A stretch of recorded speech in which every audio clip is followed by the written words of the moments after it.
Hello and welcome to Achievement Hunting 101. Yes, please give me a time code. I'm FuFuCuddilyPoof, and this is level 210. Joining me tonight is Matrarch. Hello. KooshMoose. Hello. And Big L. Yo, what up? This is Chivo Guides. No, this is Achievement Hunting 101. Oh. No, this is Patrick. That's the right response to that. So, who's hungry? You guys want to talk about pizza? No. You don't need to hit Depends, is it a record. cone or is it a little Twitch plastic preserved. Tupperware? No, we're not going to talk about food. That was for the pre-Twitch talk. You can go on YouTube or Twitch and see the VOD, and you can hear about all of our pizza takes. Yeah. Topic of discussion. I think Michelle was going to pose the question this week. Yeah, I am. So, as many of you likely know, especially within Discord, this past weekend was Achievement Fest. And Achievement Fest is an annual event where a bunch of achievement hunters from around the country get together in the middle of nowhere, Indiana, and play video games for like 72 hours. And it's awesome, and the pictures looked great. And but none of us got to attend. I couldn't go. None of us got to attend. So my question to the four of us, and to anyone in Twitch, if you'd like to participate as well, is for us, we didn't go. If you get a chance to go to Achievement Fest, and hopefully when you get a chance to go to Achievement Fest, what is the primary thing you would look to play there? And for those who in chat, if you want to answer, go with the same thing. Or if you were there, tell us about an experience you had, and maybe we can read some on the show as we go through. Mm-hmm. So I'm going to start because I kind of just brought this question up just before, so I had clearly been thinking about it before. Speaking for myself, I know the primary thing I'd love to do at Achievement Fest is play Rock Band with real live people again. Specifically for me, the Beatles Rock Band. I would love to get the completion in that and get the special gamer pick that comes with that, and I'd love to do those triple harmonies with other people. My brother and I did all the double harmonies, and it was a blast. So I know that's what on top of all the other awesome things, and of course, as an aside, the fellowship is the most important part, getting to actually meet other people and interact. But insofar as gaming things, totally Rock Band. I 100% agree with your answer. The one game I would want to play is Rock Band. It has been years. I can't even remember the last time since I've had like a Rock Band party and had people over or went to someone's house to just play Rock Band, and we, sit there and headbang and jump up and down, and there's a little mosh pit in the corner, and we act like idiots and have so much fun playing that game. And I would love to be able to do that again. That's echoed a little bit in chat. KT Echo said I'd probably just play Rock Band. Fug said a ton of Rock Band actually did happen and called out Devin as a pretty decent singer. So that's and Super Bob got the GH3 expert achievement, so that's awesome. Nice. Getting that done. So very, very cool. I also saw from one of the pictures that there was some VR there that I would love to jump into. Mm-hmm. Well, yes, Corey adds that Super Bob got that expert with an asterisk, which, we're not going to get into the weeds about how people get their achievements at Achievement Fest, just as long as you all had a good time. So we're in agreement. Nate, what do you think? What would you look to do at Achievement Fest? Oh, well, what would I look to do and what would I look to play might be different. I think, I'd like to take the game Fru, F-R-U. This is maybe not well known, but it's an Xbox One game that uses the Kinect, and you use a controller to move a character around the screen, but then you also stand in front of the Kinect and your body becomes A Wonderland. Like a bridge, or it becomes yes, thank you. No problem. Or you can be like you phase through spikes or something. So you cover up the spikes with your body, and then you can pass through them without taking damage. I think that'd be kind of fun. It'd be nice to have a live human to do that. So you're not just kind of falling over trying to do it yourself. But I understand that there is at least one 360 there with discontinued games. And that is probably where I would try to put my game time towards. If it was just me playing games, I would go there. I would do the things that I don't have that I can't get anymore. I'd like to do the Voltron game and, the Turtles game and just, all the other stuff that I just didn't know was going to be discontinued and didn't get, or never knew that there ever existed just because I wasn't paying attention back then. So that's probably where I put my time is the hard to get or discontinued games. That was Saucy's response as also well. Good call. Yeah, the discontinued games console. And also just want to shout out by 571's response of the Jackbox games for fun. God damn it. That sounds like that would be amazing. By 571 in the Twitch yes. chat. So L, did we spoil your answer? 7-1 stole my answer. Yeah. You guys need to play for fun, not for achievements at Achievement Fest. Wait a minute. That doesn't seem right.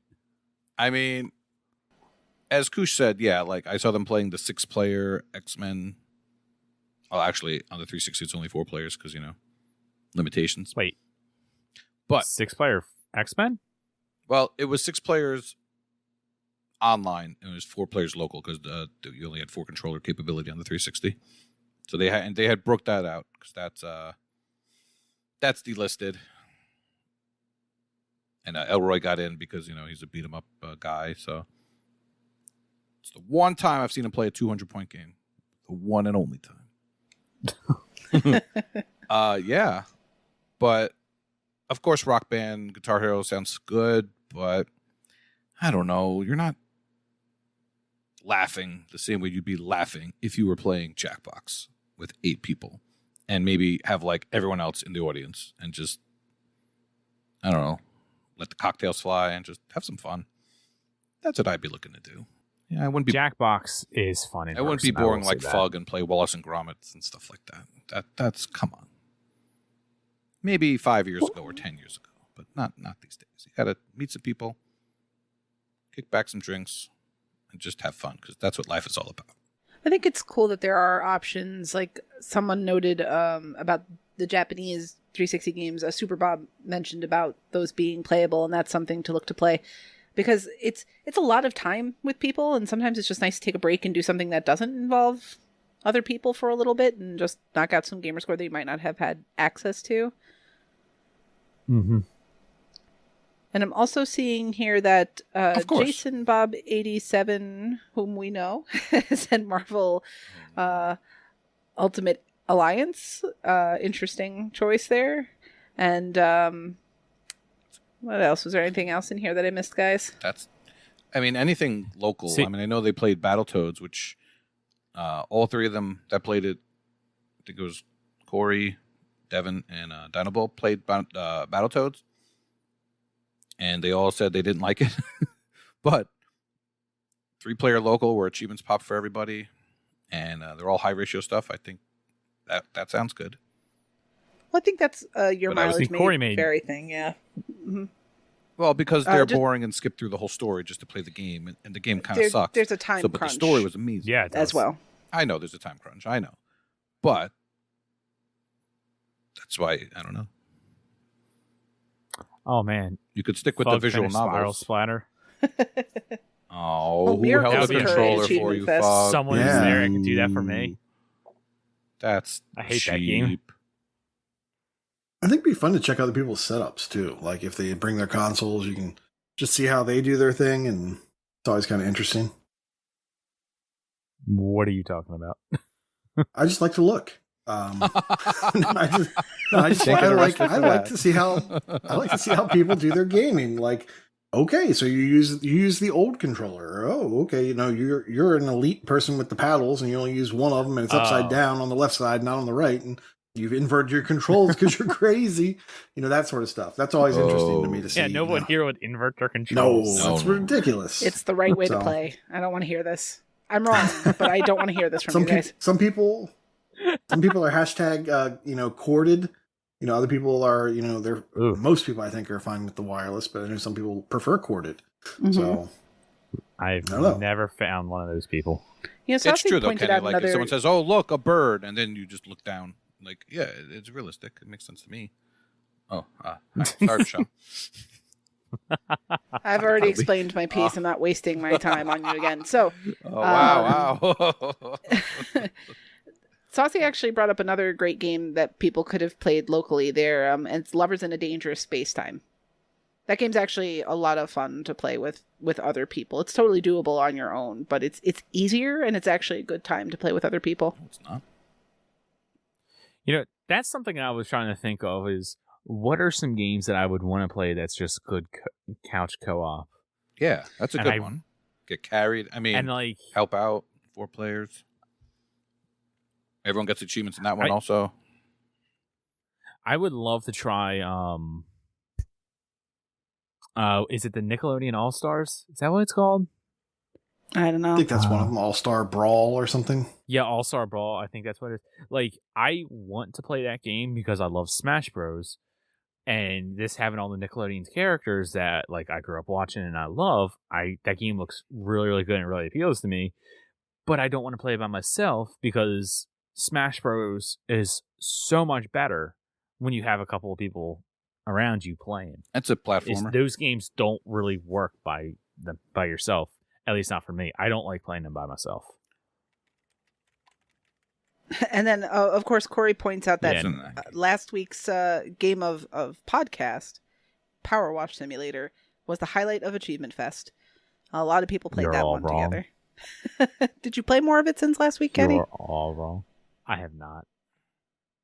I was very tempted to try playing it today, over xCloud just to try to see it, but I'm like, I can't do it. I want to see if I can enjoy this game. Let me play it over xCloud. Let me give it the best possible experience by playing it over xCloud to see if maybe I was wrong. I don't have problems with the xCloud. Okay, but not every game works better over xCloud. So You're like it's power washing. I was playing Forza over xCloud. I chose that over Power Washing Sim. okay, and it was but fine. that's people that they've got a lot more developers than Power Washer Simulator, I'm sure. That have more experience with netcode and stuff like that. But yeah, I think it's number one. It's okay if it's not your thing. That's fine. Honestly, if I could get into a co-op session, I might like that game more. But playing it by myself, it is so tedious. Okay, well, let me ask you this. Let me ask for the people that were there at Achievement Fest. When you say you were playing Power Washing Simulator, were you actually playing it with the intention of completing the goals of like washing things, or were you doing like my daughter does and just hosing me off of a wall while I'm up there trying to power wash and she's just knocking me down off the wall with the hose? Like, how does that work with people your own age? Is that like more fun? Like, how does that work? They were taking turns typing, like putting L socks and all kinds of Sure, yeah, okay, that'd be fun. Yeah, like you leave a funny message Yeah. on like one corner where the other guy's not, and then you go over back to his side and then you wait till he sees it. Like that'd be. I can't imagine what else you draw on walls in Power Wash nothing. Simulator. L smells. That's tame compared to what I do. Yes. That's pretty tame. Well, that's just what I did. I know you can get real vulgar with it, but Mhm. Literally. yeah, I don't get that game, and it's even more mind-boggling to me that you had 30 people get together that have come from all over the country and who play Power Washing Sim. Like that is. I'm gonna have to mind-boggling agree to with me you. Actually, that's but, the game of Achievement but Fest. new and shiny, right? I can't imagine any other reason. I'd love to hear But, more like, about it. Well, it was also maybe for non-gamers. Maybe there were, I think, some wives and significant others were playing Freaky's it, maybe, wife and played they're it. not the biggest Oh. gamers themselves. So maybe non-traditional gamers were into. So it. shouldn't Kenny maybe- love it then? I just thought of two Oh, games to answer your question, Michelle, of what I would love to play in co-op. Okay. Number one, Gears of War, because I went through this game. I did not play. I played it solo. I didn't play it in co-op. So Okay. playing that in split screen will be fun. And then the second one, along the same lines, Halo. I would love to be able to get some a couple of like, especially the OG Xbox consoles, and be able to do like split screen Halo 2. All right. Like I've already looked into that. How much would it cost for me to get like 4 consoles, 16 controllers, and just invite a bunch of people over to the house to play it? I would love to do that. And I mean, even if we were to do the Master Chief Collection, having a bunch of people, especially if we get a full lobby of 16 together to do Halo custom games, Jenga, Fat Kid, any of that kind of stuff, that would be so much fun. Are Jenga and Don't Fat dare Kid talk to Halo me about things? Jenga, please. Yes. Okay, all right. So in the custom games, people created, custom games, and like you have the Jenga tower, and long story short, one person's a zombie and they have to knock everyone off the tower. It's easier to show you. No, okay, that's cool. But yeah, there's a bunch of different custom games, Border Patrol, Duck Hunt, and I used to play those for hours back on Halo 3, and hit Master Chief Collection. They're starting to be able to, you could search for that kind of stuff, and I've been playing a lot of that. It's so much fun. Hide your kids, hide your wife. Yeah, apparently Elroy was going after all the wives. That's what Saucy's implying. Man can dance, from what I understand. So, Well, Just Dance games would have been Griffball. Oh, good call too. Yeah, you see, Gears and Halo you could play online, That's so I true. wouldn't put those at the top of my local my gosh. list. but there's difference. There is a difference, yeah. Yeah, you Like get to LAN see party less. is different. You get to see less of the screen. There is a difference. Well, having the other team in the other room that you can sit there and yell at. That's cool. Yeah. They're that's what more or less the experience I want, or even not in the other room, just on the other side of the table or something. Well, and sometimes when you're playing a all right, game with if Fufu somebody, ever goes one of these, go ahead. Keep go talking. ahead. No, you go first.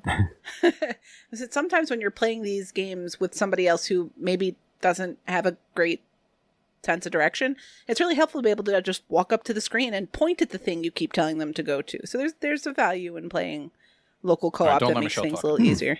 Are you personal experience? Oh, stop. Just a little. No. Just, No. I didn't name names. No. Interesting. Okay. Interesting. It was me. Damn it. I was just thinking, if Kenny ever actually goes to Achievement Fest, Thanks, you have to have a standing copy of his dance game. This to do yeah. sister's boyfriend or whatever, my boyfriend's sister. I don't know what it is. Best friend's And a brother. 360 and a Kinect. Best friend's brother. That sounds Yes, right. there you go. Yeah, so that has to be on standby, Somebody ready. Yeah, somebody have the crap. What game is that? Victorious. Time to shine. Yeah, Victorious. There you go. Get a copy I'm like of thinking Victorious. Just Dance, but I'm like, I know it's not Just Dance. Yeah, or a Star Wars dance. That'd be great. Completion. Oh God, Star Wars Dance. When they're talking about DDR. Yeah, I saw there was some DDR. Isn't there like a Harry Potter wizarding battle that you can do with Kinect as well?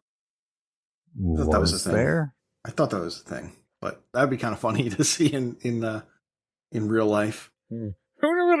This random person, Rocker Dude 5012 in the chat, is saying that he doesn't think Gears would happen at Achievement Fest. He thinks that people just want to do their own thing and maybe get help. I'm trying to figure out what he's trying to say. But it sounds like people are not just going to sit there and get together and have LAN parties. Right. I mean, it's probably not the place for a LAN party, but that's just something that would be. Excuse me. I'd play. That with was you, just Kenny. something that would be fun. I appreciate that. Now, what I Well, would like is it's- someone to come up with something that's not in friggin' Terre Haute, somewhere in the Northeast, maybe. Hint, hint. Preferably in New York. Yeah, maybe New York. At my I don't know, house. maybe a Damn little it. island. Maybe, I don't know. Doesn't have to be Maybe- an island. A hotel in Manhattan works. We can all go to the Mets game. Yeah. The problem is you need internet, though, so New York's no Oh, good. crap. Forgot That's about fair. that. Forgot about that. Terre Haute It's is great known that for it's their based- I'm internet. legitimately going to try. Does exist, and Terre Haute's really about as central as you're going to get. So, and I don't know what the total number of people that went this year was. It was like 70 people or something in that range, which is really awesome. So wow, it's working with what's going on now. Oh, it was 43? I thought there was a bigger number. Maybe that was in the past somewhere, but still 43 people showing up, and that was and Fug's age.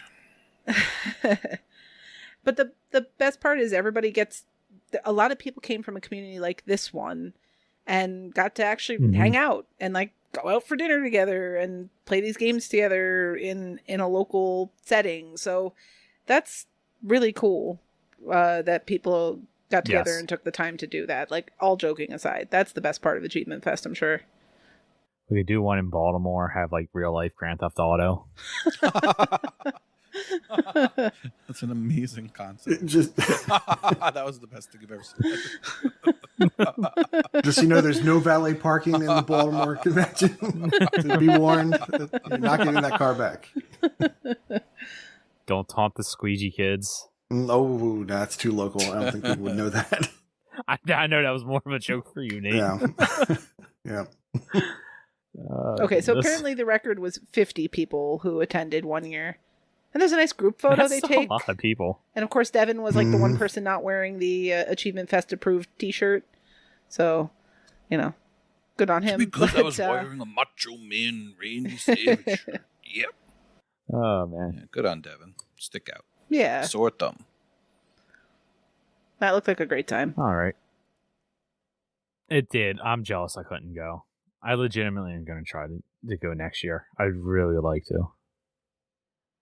There's nice to see some families there too. Podcast from there. Like Fug brought his daughter. I know Kronos brought his children, I believe. Like, so it's nice to see people bringing along their next generation of gamers as well. All right. Matrarch brought her husband. Well, that was fun. Oh. I mean, unless anybody else has anything else to say about Achievement Fest. I mean, I suppose we can just say that a couple of interviews were recorded about Achievement Fest, and those are going to be included in the podcast over the next week or two. So thank you to those of you who took the time to chat a little bit, and you'll be hearing those soon as well. Yeah, I think the first one will be after this episode. So, but maybe not. Maybe not. This is live, but soon. If you're watching this on Twitch, check out the podcast when it's available on Thursday, and there may be an interview afterwards. I think we'll do it. It's only 15 minutes, so I think we'll put it on there, even though we don't normally. Yeah, so keep an eye out. There's like Michelle said, there's a couple. So over the next few weeks, you'll hear some Achievement Fest interviews, which should be fun. I have not listened to them, so I'm excited for them to be released. All right, so with that, let's get into the game showcase. Let's see. Override. I guess there's really okay. Override. Well, which one do you want to do, Nate or L? Which one do you want to do, L? You overrid. Nate's choice. Do what? Nate's choice. I missed the options. What are my options? He doesn't understand that. You're the one that used your override. Which one do you want to talk about? I just told you. We'll go with his game first, and then our game. Right. Objection. Okay. We'll go with Nate first. And then the override stuff will make more sense. Come on, Michelle. Now's your chance. Nope, I'm keeping my I have no idea what you're talking about. at the beginning of the show. I'm sure it'll make sense later when we talk about the game that I haven't played and the gaming system I don't know. Then it'll make sense. So what I'm going to talk about before someone yells a nonsense word that means nothing to me is I'm talking about Driver San Francisco. Now, why would you be talking about such a new game, Nate? That's because this game is going away. This game is going away soon in terms of the online. It's from Ubisoft. And it was released in 2011. It does have an online component that you will need to get up to 4 people to help kind of just mash out the multiplayer. And it's not that bad. Matism and I have been playing this game and knocking out the 2-player stuff. And you can do that in about 2 hours. You can get to level 9 in XP. And that will allow you to jump ahead to all of the 4-player content. And there are some things you can do. So basically, the way it works is as you level up, you get access to a new level of, or they call it a gaming list, I believe, or something like that, a playlist. So the playlists are 2 different game types, and they cycle back to back. So you might be doing long form racing in the first cycle, then you'll have a little qualifier, then you'll do 5 short races, and then a qualifier, and then you'll do your long form race again. So what you want to do is you focus on your achievements that you're working on for that one. Maybe it's getting first place, maybe it's going through rings, those sorts of things. And once you meet the requirements for one of those 2 games that flip-flop, you can basically quit out. So in the 4-player matches, it's faster to have one team quit out of the game type you don't want to play, wait till someone in the party tells you that the game is over and the next game is starting, and then hop back in. And the player base is so low right now that it's very easy to do that. So you can speed up your grind time by doing that. And it's fun. The game, number one, the game looks great. For a 2011 game on the 360, this looks fantastic. And even by today's standards, it's a good looking game. I mean, back then it would have been amazing. Today, it's a solidly good looking game. I mean, you wouldn't think. Oh wow, necessarily, you wouldn't necessarily think that this is a 360 game. It's very good. I don't know if part of that is the upscaling or whatever, but it is a good looking game. Now, it plays pretty well, except for when you touch another object. As soon as you touch an object with your car, physics get weird, man. You can just fly off the screen. You could. One time I hit I was racing with Matism and I hit a fire hydrant, I think, and it shot me across the screen or across the street into the wall backwards. And a lot of times, most of the collisions that you have will spin you around 180 degrees so that it's really difficult to get back into the race. That part's a little frustrating in terms of the multiplayer, but it's still pretty fun. We had a good group of 4 people in there. I'm trying to remember who all it was. It was Kingsman, Matism, myself, and I think who else joined? Shadow, maybe? In either case, we had a pretty good time doing that, and we still have a little bit more grinding to go. All the multiplayer goes offline in September. I think it's September 1st. So, stupid Ubisoft. Yes, so it's next month, but there is plenty of time. Even when this comes out on Thursday, there's plenty of time to get a group of 4 together and grind all this out. Now, when it comes to the single player, the game is interesting. Number one, it's a racing game. You don't really get out of your car and do anything. It's not Grand Theft Auto. But if you crash, you have this cool ability to go into hop out of your body, go up 2 levels of zoom, pick another car, and then jump into the body of that driver. Because, I mean, guess what? That's why it's called Driver. So now you've basically taken over that car and you continue your race, you continue whatever objective you have with that new car. So it's pretty cool, a mechanic. And like I said, the game looks great. The physics are interesting and possibly part of the challenge. And I like the music too. So this is great, blast from the past. And if you want to get that completion, look into it now. Driver San Francisco. You're right. I'm watching a couple of clips of this game. It does look very good, especially for a 2011 game. Mm-hmm. Yeah, no, this is a quality 360 game, and if you'd started playing the single player and you are a completionist and you'd be upset with yourself for not being able to do the multiplayer, I think you'd probably kick yourself. And I think it's a good game. Check it out, and it's still doable. So you have to hurry. Yeah, this is a game I had no idea it even existed. I remember playing the first Driver on the PlayStation 1 and loving it. Yeah, I can't remember what it was on the PlayStation, but I did enjoy the game. That's how I knew. I heard this one, I was like, oh, okay, so it's a sequel, and I don't really remember too much about the first one, but same. Yeah. So how long would you say? That's a shame that this is going down. Yeah, I'm just curious how long then, since you said it could be completed, the Driver San Francisco servers go down September 1st with a lot of the other Ubisoft stuff. So how many, if someone's starting from scratch, how many hours are they looking at playing this game in order to get it all done? Or get that It would portion take of you it about done? It would take you and another player 2 hours. I'm assuming just the way I did it, or the way I've done it. I still have 4 achievements left to get in multiplayer. Is a 2-player grind that took about 2 hours to open up all of the race types. That's not too bad. Once all the race types are open, then yeah, each one of those that you're working on probably takes about an hour and a half to 2 hours, because you got to think now you're getting 4 people through the achievements. You kind of have to take turns doing stuff. And you'll find as you go along, you'll find ways to optimize it.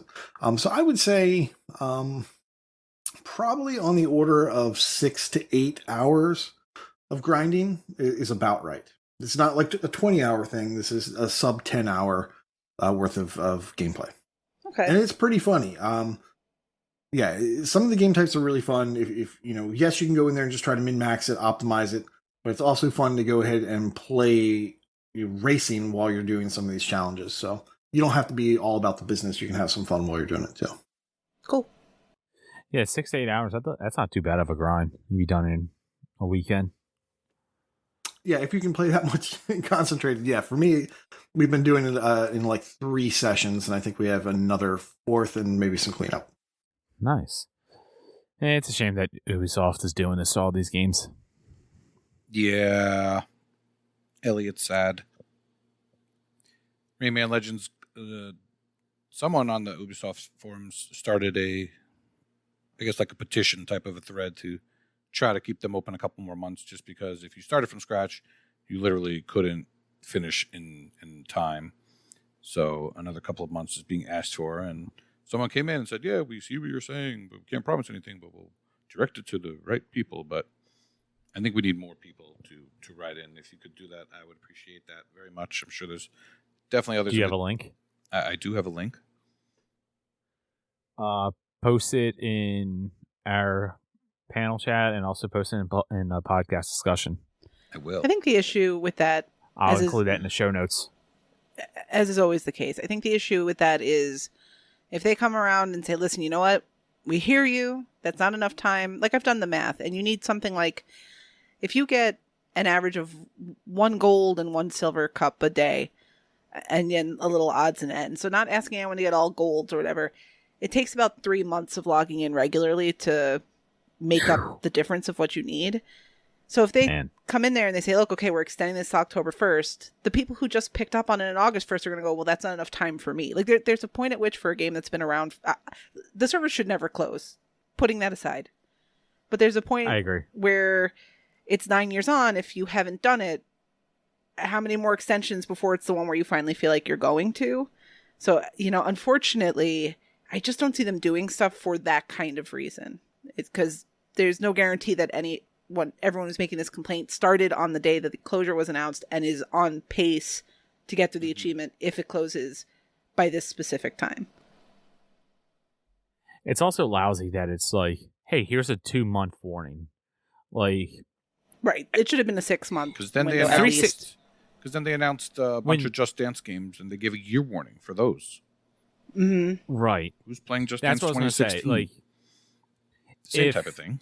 The 360 servers need to shut down. I understand. Like, there is a business aspect to this, and I understand any company, development studio, whatever, what have you, not wanting to support now 2 generation prior servers when there's 2 people online at any given time. Mm-hmm. I completely understand that, and I like I said, I get it, but at the same time, give us some time for this. Give people time to go back in, earn the achievements, play a couple of games for nostalgia purposes or whatever, because 2 months is that's not that big of a warning. At least when Microsoft killed the Halo 360 servers, they gave us a year to get in there and finish those games up. If you didn't complete those games in that year, that's on you. If you don't complete these Ubisoft games in this 2 months, that's not necessarily on you. Especially during the middle of the summer when people are busy, they're going on vacations and whatnot. Right. And it's like, there's got to be ways to get around the server closures. Like, I was just watching a video. I don't understand networking, so I can't explain it very well. But I know that, like, there are people that are getting the the OG Halo 2 servers back up and running on the original Xbox. How they're doing it, I don't know. But apparently that's becoming a thing, so you can, like, have your OG console sign into Xbox Live, play Halo 2 online. If you can do that with an OG Xbox, there's got to be a way to be able to keep these 360 servers open peer-to-peer or something or other. Right. So if you want to play things like Heavy Weapon or get the achievement, Army of Two, get the achievement for Worms 4-player that's a decade old, you could just do it. You know, nostalgia is big. People like to go back and play games from their childhood or whatever. Like, I would love to be able to show Oliver in 10 years, like, hey, these are the games that I grew up playing. You know, what about the people that are growing up now? In 10 years, they're not going to be able to show their kids whatever. Because all the servers are going to be closed. And Microsoft, you're $1 trillion company. Keep the servers open. Well, don't worry. Well, it's not in 10 years, Microsoft you'll be able to closing look it, right? out. Well, yeah, the Halo ones. You'll be able to look outside. It's not. It's not, but they could take them over or something. Damn it. Trampled my What were you joke. going to say, Michelle? I have no idea what's happening. You started to say something a bit ago. I don't remember at all. So it was relevant, but it's a point that's probably already been talked about. So I don't remember. Yeah. Either way, it still sucks. There's got to be some way to keep these things open. I was going to say, we discussed this on an episode not too long ago, because that was the patron question that week, about how long is a fair amount of time for a server closure. Right. And I think we were all pretty much in agreement where it's like 6 months is the minimum allowable, but a year is kind of better PR. Mm-hmm. And it's like, Fug is, I don't know if I'm getting Fug's point correctly, but the games are still playable, right? We're complaining because the achievements get locked out. You can still play the games. You can still start and finish all of Rayman and enjoy those amazing music levels with no trouble. You just can't do this online component that you had a lot of access to if you wanted to do it. And again, keep in mind, they shouldn't be closing servers. But just, you know, as devil's advocate sort of thing, you had a lot of opportunity. If they watch these player bases and 20 people are logging in, it's not worth it. It's just not worth supporting anymore. Supported for plenty of time. Mm-hmm. And if I said you couldn't play Driver, Fug, I misspoke. I just meant, like, you know, I mean, I know you can still play Driver, you can still play Halo 2, you can still play all these games that are having their servers shut down, but it's still parts of the game they're missing.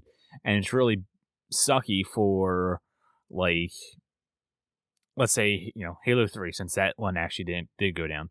You know, sure, there's people like myself who love the single player, but Halo really is primarily a multiplayer game. The single player is a big part of it, and the campaign and all that, but the majority of your time is spent in multiplayer. And games like, I mean, I'm looking at the list of the Ubisoft things that are being shut down, like Ghost Recon Future Soldier. That was a multiplayer game. You're not going to be able to go back and play that. That's no different than, like, Call of Duty 4 when that goes down. You know, when eventually those servers are going to get shut off. You know, I can't go back and play that. And that game, you know, is also primarily a multiplayer game. I know you can still play the single player. Override. That was a tangent that we just went on of a Driver. Exactly. I blame Fug. You know it's my fault. Is there anything else to say about Driver? Nope. I can think. Not that I can think about it. I didn't mention too much about the achievements. You know, there is the multiplayer aspect you have to do. As far as the single player, it's mostly progression based. There are a couple fun little things you have to do that aren't necessarily progression, but for the most part, it's straightforward. You know, so nothing too crazy there. Can you drive over It's just too bad that you won't be able to play the multiplayer. Do you drive over the Golden Gate Bridge? I don't think so. There's a bridge. What's the point of being in San Francisco? There's literally nothing else there. I'm not There's sure. that one really Montana? steep hill. Yes, there is the one steep hill that's a back and forth, snaky type road that is in there. There might be other features that I'm just not aware of. Hey, are you there, Kat? I think Neo might be there too. California's useless. Get rid of it. I think I'm going to override that decision. Right, See, I saved it for a good time. There it is. Waiting. California is okay. Fine. All right. Fine. So for all the override talk, let's get into our game. I mean myself, Elle, Michelle, Michelle's brother, Freak Servo, Prue, and Corey. The 6 of us have played the game As Dusk Falls. And this is going to be really weird because last week I said I played a simulation game and I hated it. And this week I'm going to say I played a point and click game and I freaking loved it. It was so good. This is very topsy-turvy right now. Who are you? So, As Dusk Falls, and obviously, Elle, Michelle, you guys you're more welcome to jump in at any point, is a adventure point and click game. Saving it. That was released on the Game Pass. And the fun part of this point and click is that it is multiplayer. And I guess that's more or less the selling point of this game, at least for someone like me. It's your typical like walking sim game kind of, I guess you could say, where you have choices, and as you make choices, it branches off into whatever outcomes that you have. And like, I know with my experience when I played like Life is Strange or whatever, it's single player, and you only ever see the options, or you only ever click on the options that are more akin to your playstyle. But with As Dusk Falls, it's majority rule. So there may be an option, and by the way, there's not going to be any spoilers. We're not going to talk about, this is a very story-driven game, we're not going to be talking about any of that kind of stuff.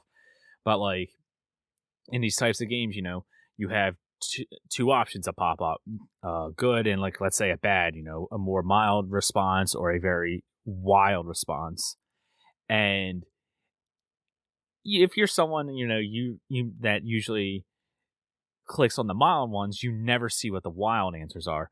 Well, if you're playing with with a group of people like myself and Corey that's in there, and we're choosing the more chaotic paths, you get to see those options that you usually don't see. And the other appeal to this game is that everybody gets 3 overrides on each chapter. And what an override is, you press the Y button, and it's now your decision. No one else gets to vote. You get to make the decision, and it's whatever you want.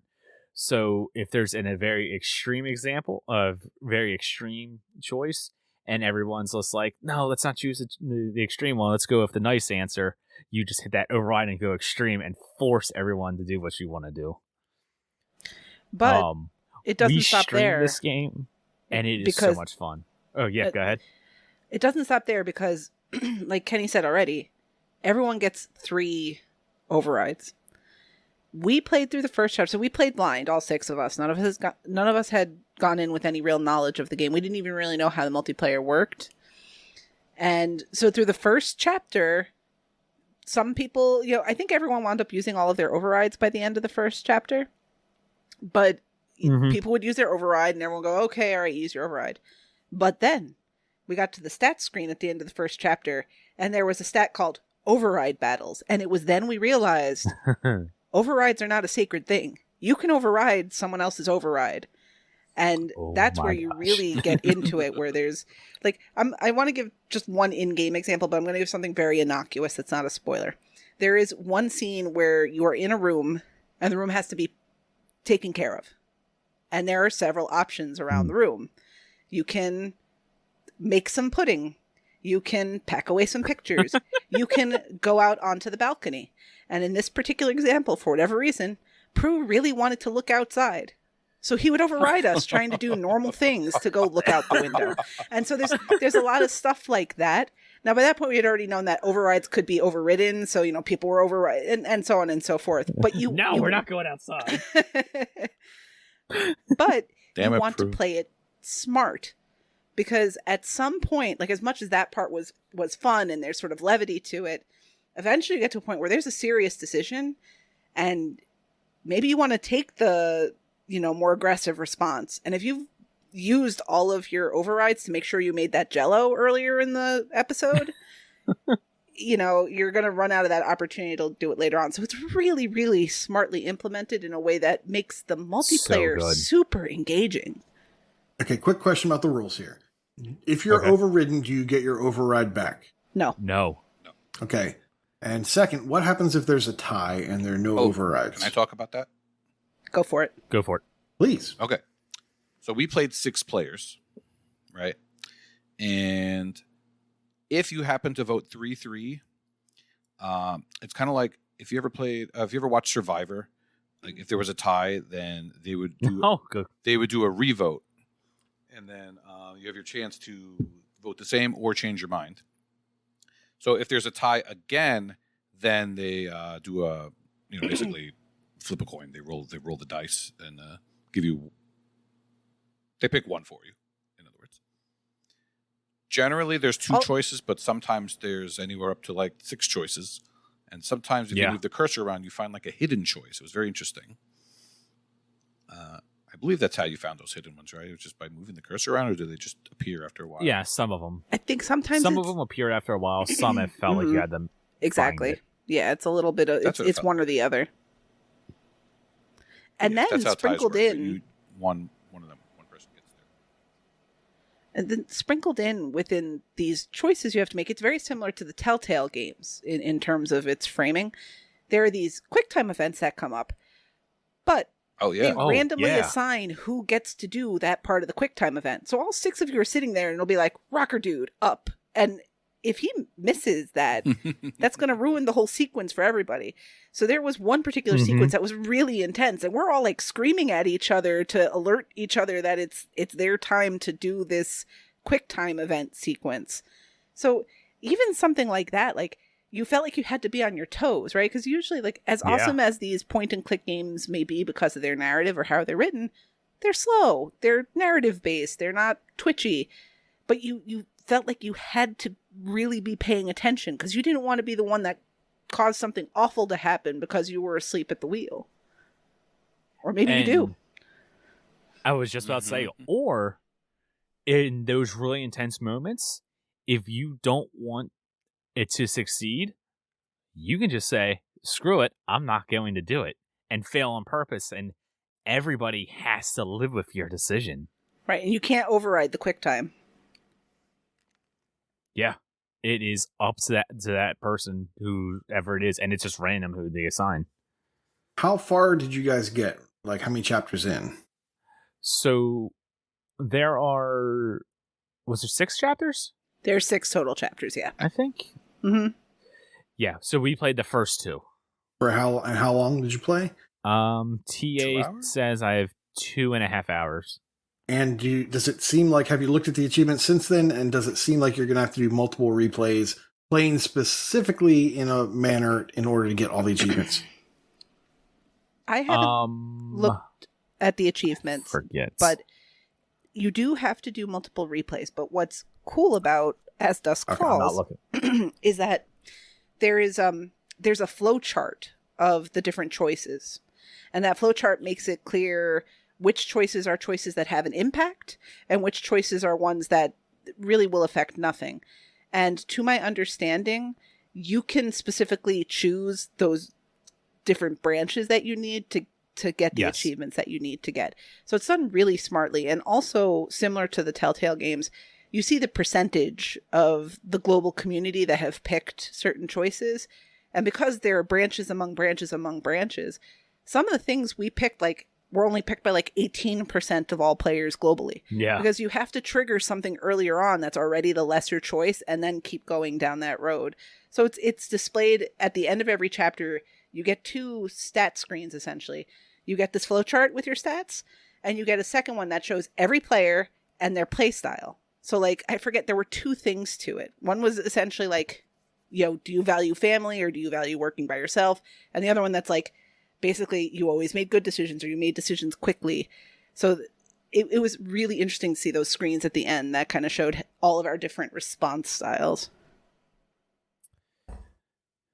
Yeah. And did everybody play on an Xbox? Because I see that there's multiple ways to play this. And like, if you we're all on our Xbox. Okay, because I just saw a comment that said if you're playing on like your iPad or something over the cloud, they don't have on-screen like controller controls. They just have like you can just touch the screen. So we all chose. We all chose our Xbox instead of anything else. Yep. I guess kind of like Jackbox, where you could choose your phone. And I should say, I don't know if I mentioned this before, this is an up to 8 player game. Like, we just so happen to have 6 people to play, but you can have up to 8 people. And quite honestly, like, so we did the first 2 chapters out of 6.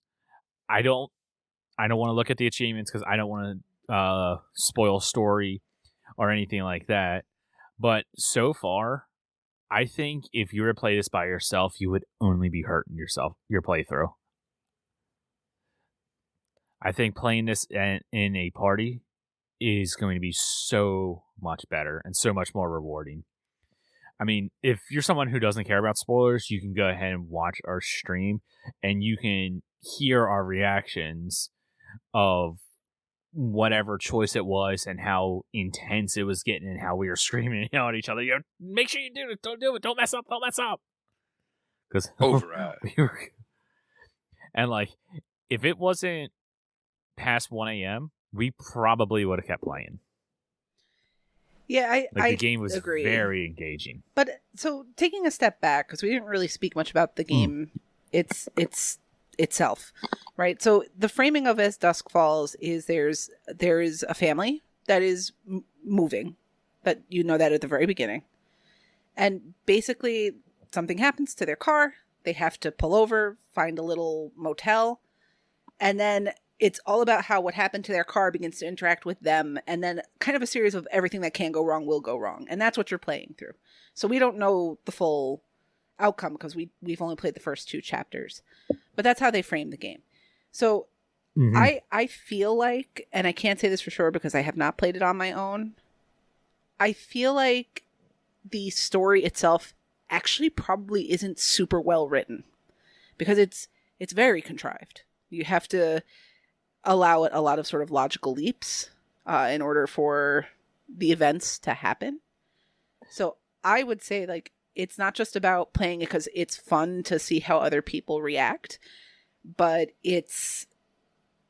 I don't know that the story is actually all that great if you play on your own. And maybe at some point somebody who's played it can give us some feedback on that, but that's kind of my feeling in our playthrough, is the story itself is probably okay. But that said, I agree. Oh, go ahead. I was going to say, I saw some reviews, which I normally do. I just went on and saw not the full reviews, but you see like the Cliff Notes version. Mm-hmm. And the multiplayer wasn't ready for some of these people that got their review copies, and they still gave it really high marks. Well, that's good news, I guess that means they liked the story, because what else do you really have, right? What it does well is, and the Telltale games did this as well, is it really presents choices in gray area, or puts you in a position like, I know myself. Yeah. I'm usually like, more or less, As Dusk Falls confirmed, I almost always pick the goody two shoes answer. Like, I want to try to keep things civil. I want to try to keep people together.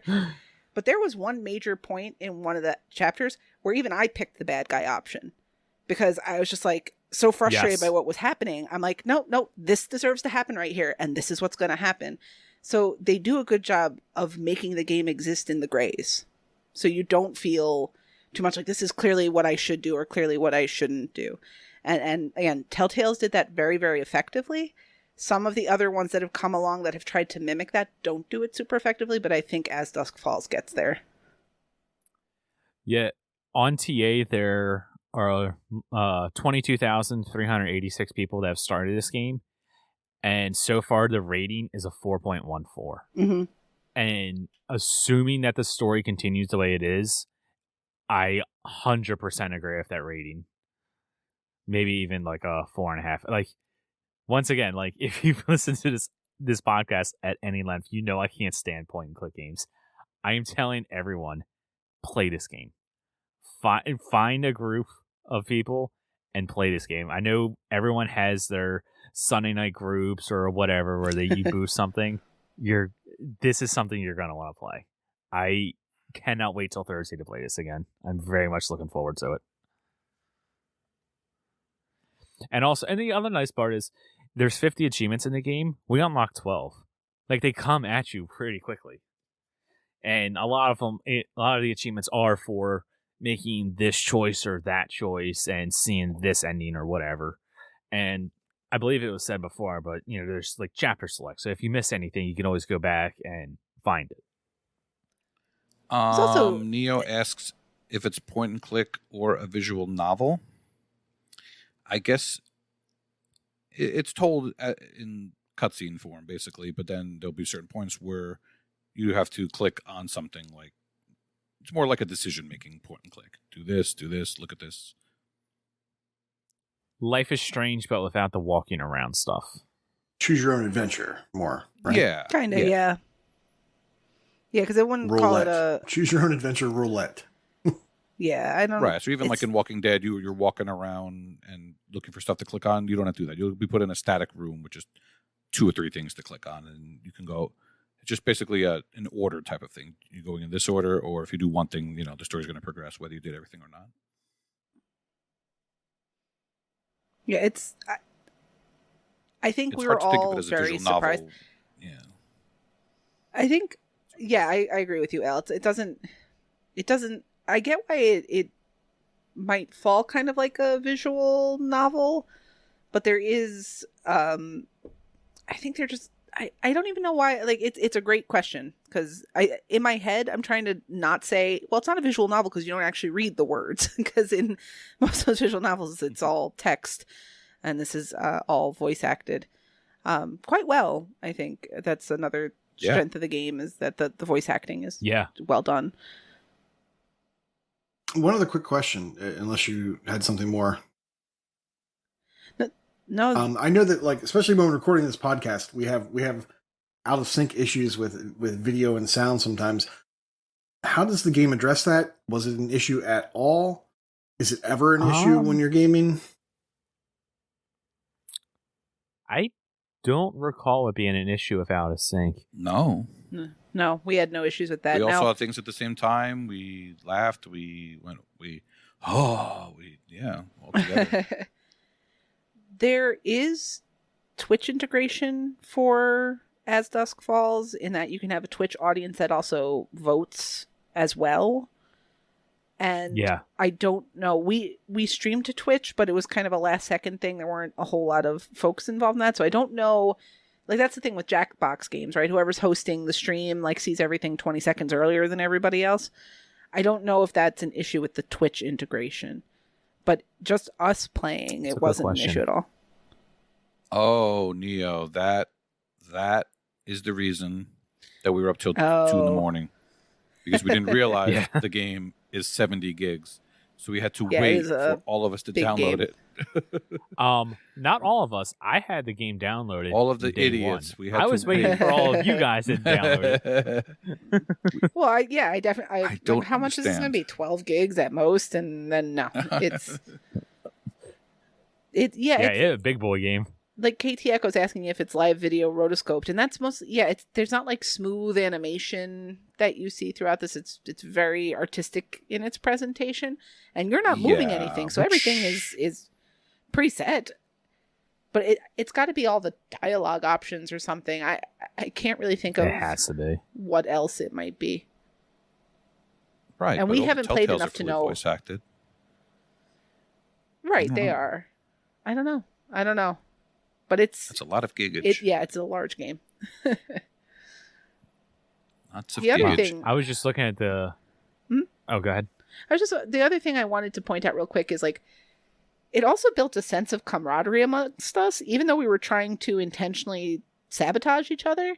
Like after we were done with the session, there was an immediate agreement. We can only play this game when all 6 of us can come here to play this. Oh, Because 100%. all of our choices impacted the gameplay. And when people put their foot down about, no, I don't want to make this decision, or yes, I absolutely have to, because the decisions our group went with eventually, we all have to live with, whether we wanted to or not. So there's sort of this agreement that we all have to be there to continue to shape the narrative. So that also is really cool. Like that sense of feeling ownership over, like, no, it's got to be the 6 of us, at least through this first playthrough. And not only that, but also nobody look for spoilers. Nobody play by yourself. Like, it's the 6 of us. Like, we all need to experience this together. At least through the first set of choices we have. Yeah. Yeah, definitely at least through your first playthrough. Because then after that, I mean, I imagine we'll go into cleanup mode. Right. But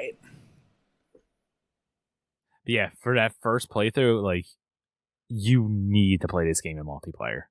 I really think you will do yourself a disservice playing this solo. Do you think it would work well with only 2 or 3 people, though? I think we're spoiled. I would turn that question back on you. I think a bigger group, the better. How do you think the game would play if you were playing it like locally with your wife? Like just the 2 of you playing it? How would it change the experience for you just playing with the 2 of you? It's funny because if it was just a normal Telltale game, then like without knowing that the option to play with more people existed, then it would be fine. But knowing what we know now, it would be worse. Does that make sense? Like if it started that way, it would have been fine. See, I hard disagree with that. Because she watched, we go through the Walking Dead games together, and we have a good time with that. But the override feature and more people just adds a whole new dimension to it. See, I've played the first Batman Telltale, and like I liked it, but that's also because I'm a huge Batman fan. But like I have no real interest in playing any of the other Telltales. But now, if any future Telltales, if they have this multiplayer built into it, I will 100% play it. This adds so much to the game for myself, because it's not just me playing it, it's everybody playing it. And, I have to deal with you guys and your choices because, I know what I want to pick, but everybody else wants to pick this. So now I'm not in control. And there's it's fun. It just adds an extra layer to it. So The Rock is asking if you can search for people or do you have to invite? And I honestly don't know the answer. Do either of you guys have a sense of that? Yeah, I don't recall there being you know what? There's a room code, isn't there? I know there is a room code, and you obviously can invite people. I'm looking that up now. I don't think there was an online matchmaking. Yeah, I don't think there's a place where you can open a lobby, sort of like in We Were Here or whatever, where you can just sit there and someone joins you, and then you can go. But you can always drop a room code in Discord, and if people are around, they can join. Mm-hmm. But yeah, I don't think you can see other people who are looking for play at that time. Something about I just crashed again. It's not a perfect game. It has crashes. Something I was looking up. I clicked on the developer just to get an idea. This is the first game they've made. Well, As Dusk Falls was one of the feature games on the recent Xbox showcase. And I remember a lot of us walking away thinking, well, it looked interesting, but... What is this? Right, what is it? I don't really have a sense of it. And it's with the caveat I mentioned earlier, if I'm not really sure how well the story would play if I was playing it by myself, it has completely exceeded any expectation I had of it. And this co-op implementation is just fantastic. It is so, so good. Yeah, as much as I hate to say it, I look forward to you playing it with Saucy, Nate, and letting us know how it goes, or if you want to. Yeah, it could be wild. The hardest part would probably we shall see.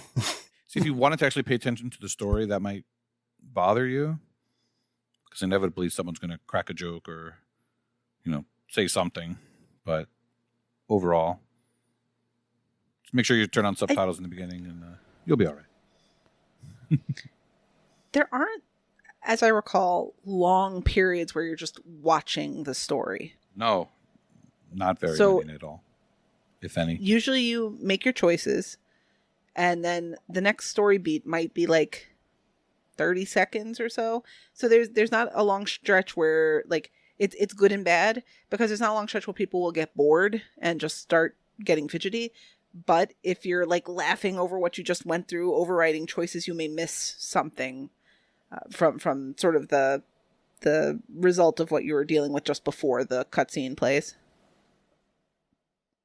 So to answer the Rocks question, no, there's no online matchmaking. You have to play with friends, or like Michelle said, have that room code. We're turning into the Switch over here. Power Wash was the same.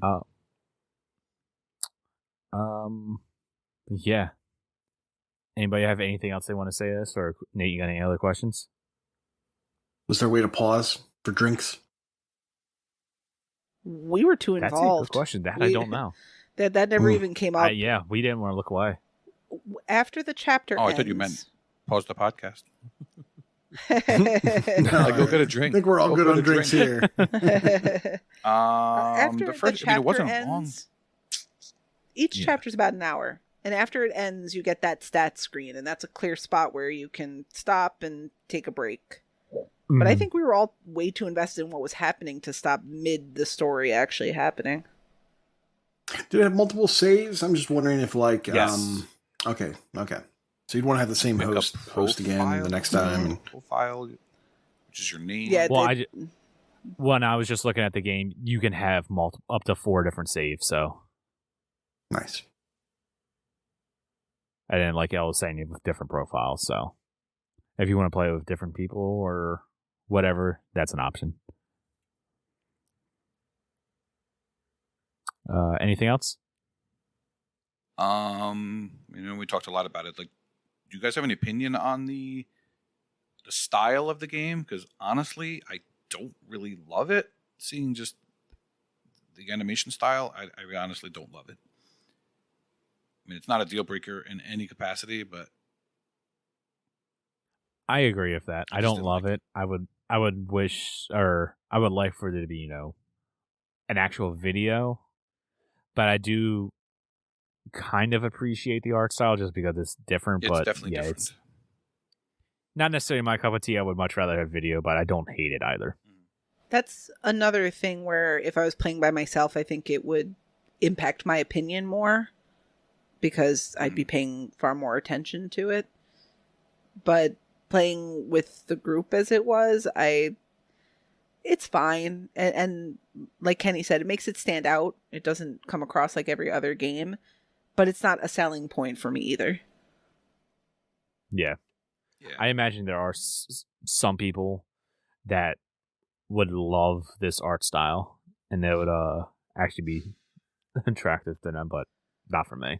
I mean, also, if it was fully animated, it'd be 150 gigs. It's true. Oh my god, yeah. Easy, more than that. it's 70 gigs and it's just pictures and text. Or it'd be nice if they gave you the option to just do like, oh, we're going to download chapter 1 because we're going to play that. Now we're done with chapter 1. We can just get chapter 2. And that's actually a really good idea. I'm surprised they don't do that.